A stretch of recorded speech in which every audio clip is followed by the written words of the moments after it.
nabadde nganya okuyingira mu nsonga za Sudiri kino kankyogere nga ngattako information eno okusinzira ku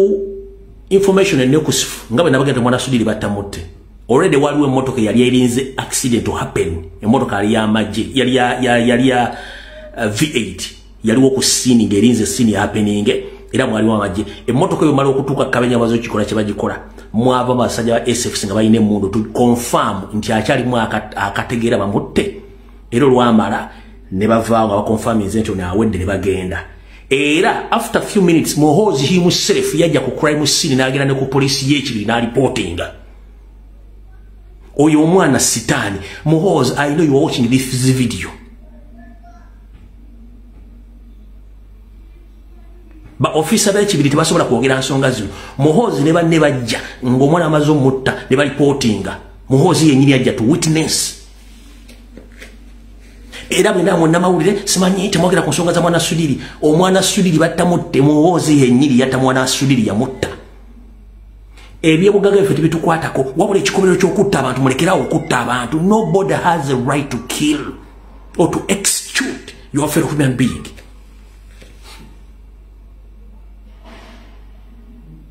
nosanga omusajja omukulu aliko TV mbwayi era oluguudo luliko kamera yennyini bagikuulayo ne bagitwala eyayina obujulizi obulaga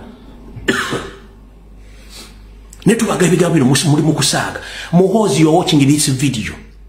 you were there at the accident scene where Rajiv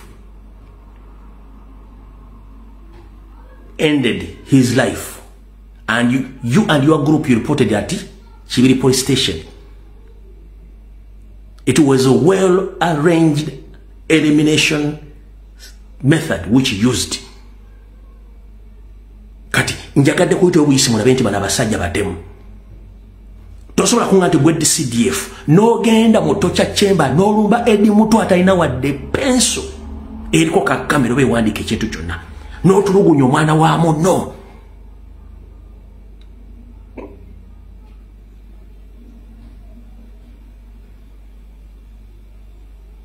ebintu by'okutulugunya mbikomye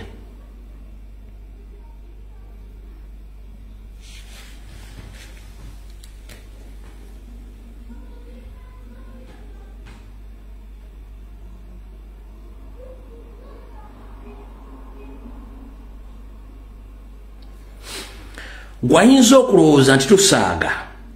kansooke mwalabe video lawyer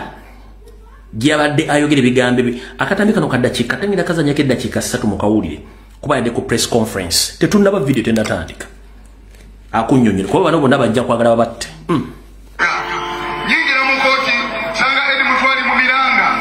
akaaba tasobola kutuula bamutadde mu ketuyita akadukulu oba kewaliise witness box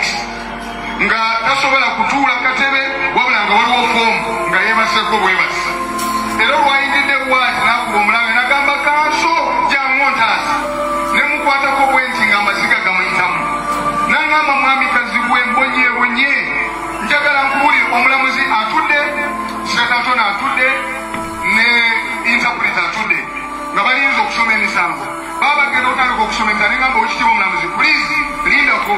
tosobola kusoma misango gino bamwe eddakiika 5 I confer with my client mpulire kikyengenda okugamba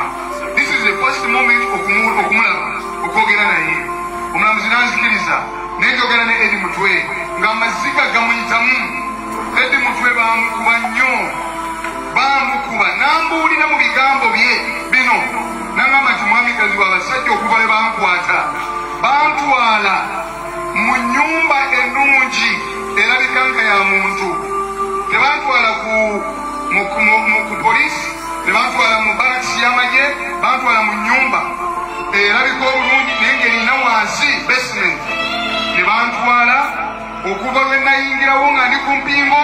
abasajja ne batandika okunkuba bakubyenze ne bava ne mukuba ne badda mu kkubiro nendajana nga mu nnyumba eri bateekako lediyo nereekaana nnyo nga Eddie Mutwe buli lwalajana tewali ayinza kuwulira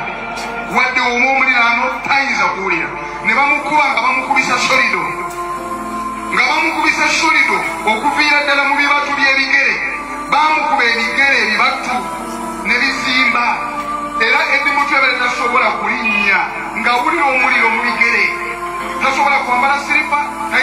kwambala kintu kyonna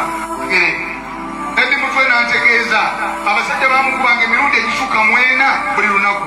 bamuyira amazzi okuva waggulu ne bamuteeka mu kitaba eky'amazzi ne bamugjamu ne bamukuba ng'ababuuza ndaajana mu mbulire omusango gwe nazza nga bamugamba tugenda kulaga essomo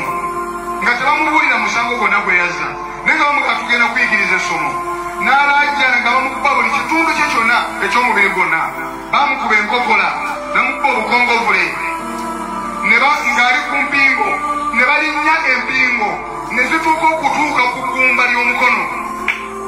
ne ziyita mu nnyama ne ziruza ennyama y'emikono ku mpingo ne zituukira ddala ku magumba ng'alabira ddala bwati empingo zituuse ku magumba naye nga bamukuba balinnye n'engatto balinnye ku mpingo zongerere ddala okutuuka ku magumba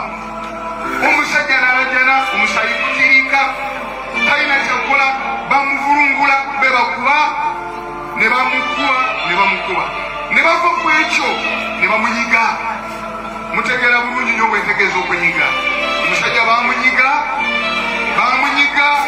mu bitundu bye ebyekyama ne bamusika olusajja nga bamulangira nti tugenda kuyigiriza essomo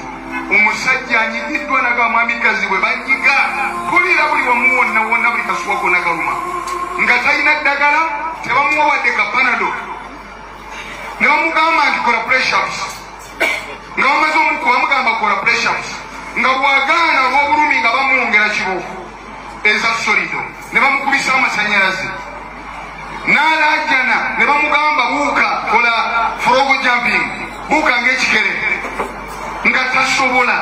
n'alaajjana ne bamukuba nga bamuddamu be bamukuba nga bamugamba olina okukola olina okukkiriza olina okuba saluti ebyo byonna bye mwawulira ti ng'alina okubira saluti ekifaananyi eky'omuntu oyo gwemutegedde oyo ye pulezidenti w'eggwanga aliko mwami Museveni ng'alina okuba saluti mu bulumi obw'ekitale nnyo nga bamugamba nti kikole bw'otakikola nga tuddamu nga balina omukubisa saluti ekifaananyi ekya mwami Museveni ne bamukuba basabo ne bannyabo omusajja nga mulwadde nnyo era